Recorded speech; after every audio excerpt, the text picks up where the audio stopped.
আসসালামু আলাইকুম। টফেল নিয়ে আমাদের স্টুডেন্টদের মনে যত প্রশ্ন আছে এই প্রশ্নগুলো নিয়ে কথা বলবো।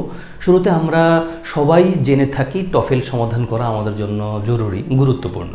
কিন্তু আসলে কি টফেল আমাদের সবার সমাধান করাটা দরকার আছে কি না? আমি উত্তর বলবো হ্যাঁ, আছে। যদিও বাজারে ভর্তি পরীক্ষার জন্য, চাকরি পরীক্ষার জন্য অনেক ভালো ভালো বই পাওয়া যায়, তাও কেন টফেল সমাধান করতে পারাটা জরুরি? উত্তর হলো, বাজার যত ভালো ভালো বই পাওয়া যায়, দেখা যায় স্টুডেন্টরা পড়ে, সবগুলো বইয়েই নিশ্চয়ই অনেকগুলো সোর্স থেকে নেওয়া। এখন যদি কোনো একটা সোর্স বই, কোর বই নিজেই পড়ে ফেলা যায়, যে বই থেকে ডিরেক্টলি প্রশ্ন আসে, যে প্রশ্নগুলো নর্মালি সবাই পারে না, এটা নিশ্চয়ই অনেক ভালো। এবং বাজারে যত বই পাওয়া যায়, বইগুলোর অধিকাংশ সেন্টেন্স বা কোয়েশ্চেন যেখান থেকে সেট করা হয়, প্যাটার্ন সেট করা হয়, তার অন্যতম একটা সোর্স হলো এই টফেল। সেটা ক্লিফস টফেল হোক বা ব্যারন্স টফেল হোক। এখন প্রশ্ন হলো, স্যার বুঝলাম টফেল আমাদের পড়া উচিত, কোনটা পড়বো? ক্লিফস টফেল পড়বো নাকি ব্যারন্স টফেল পড়বো?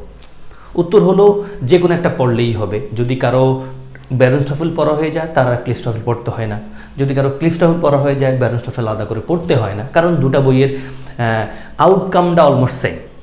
যদি কেউ এটা ভালো করে পড়ে, ওটার কথাগুলো সে ভালো বুঝবে, ওটা ভালো করে পড়ে, এটার কথা ভালোভাবে বুঝবে। আরেকটি প্রশ্ন দাঁড়ায় যে, স্যার আপনি কোনটাকে রিকমেন্ড করেন? তাহলে আমি রিকমেন্ড করতে চাইব ক্লিফস টফেলকে, কারণ ক্লিফস টফেল থেকে আমাদের দেশের ভর্তি পরীক্ষাগুলোতে, চাকুরির বাজারের পরীক্ষাগুলোতে ডিরেক্টলি প্রশ্ন আসে দেখা যায়। এবার যদি প্রশ্ন হয়, স্যার বই দুটোই তো ইংরেজিতে, আমরা কি ইংরেজি পড়বো নাকি বাংলাটা পড়বো? আমার উত্তর হবে, যদি সম্ভব হয়, নিজের প্রতি সেই আস্থাটা থাকে, ইংলিশে পড়া উচিত। এবং রিজনটা হলো, এই বইগুলো ইংলিশে লেখা হলেও ইংলিশ ভাষাটা মানে ইনস্ট্রাকশনটা খুবই সোজা ইংলিশে, যে কেউ বুঝবে। হ্যাঁ, যদি তাও নিজের প্রতি সে আস্থা না থাকে, আরও সহজে পড়তে চাই কেউ, নিশ্চয়ই এই বইগুলোর বাংলা ট্রান্সলেশনও আছে। কোনটা পড়ো বাংলা ট্রান্সলেশন? যে কোনো একটা বাজারে গিয়ে, লাইব্রেরিতে গিয়ে 2-4টা বই একটু 2-4-5 মিনিট 10 মিনিট ঘেঁটে আনসার যে কোনো একটা কিনে ফেললেই হবে, কিন্তু কারণ ঘুরে ফিরে কথা কিন্তু একই থাকবে।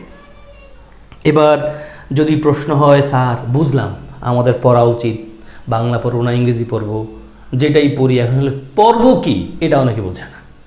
বই কিনে অলমোস্ট অধিকাংশ পরীক্ষার্থীর, মানে যারা কম্পিটিটিভ এক্সাম দিবে, বিট চাকরি পরীক্ষা বা অ্যাডমিশন টেস্ট, অধিকাংশ শিক্ষার্থীর টেবিলে বইটা থাকে।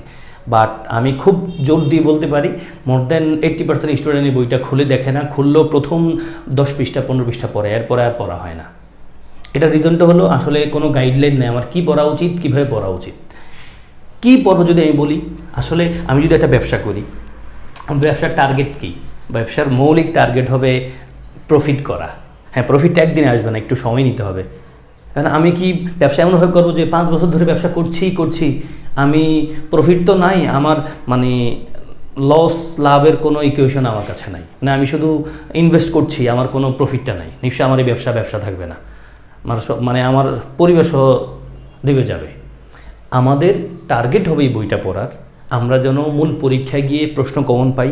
প্রশ্ন কমন না পেলেও এই ক্যাটাগরির প্রশ্ন আসলে খুব নির্দ্বিধায় কনফিডেন্টলি আনসার করতে পারি, যে প্রশ্নগুলো অনেকে আনসার করতে পারবে না।